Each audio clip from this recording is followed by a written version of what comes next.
সকাল সকাল শরীর চর্চা।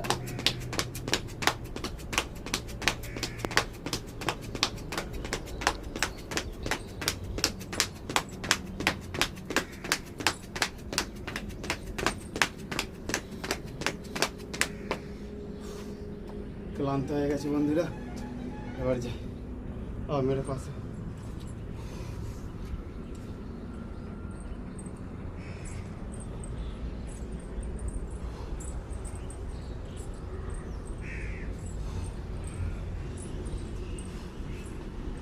এবার বন্ধুরা সামনের দিকেও দেখি, এবার আমি ড্রাগন ফল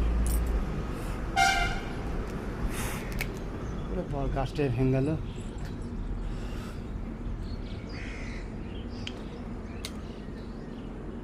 এই যে টাটকা টাটকা এবার ড্রাগন ফল তুলেছি। এখন আমি আলা হয়ে গেলাম ঘেমে, এবার যাচ্ছে ব্যায়াম করে উঠলাম, এবার এই ড্রাগন ফলটা খাবো, তারপর কিছু করব।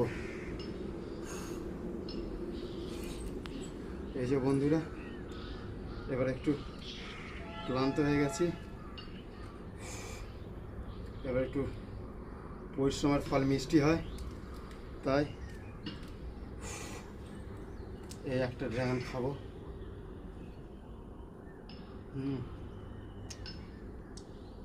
অফুরন্ত স্বাদ।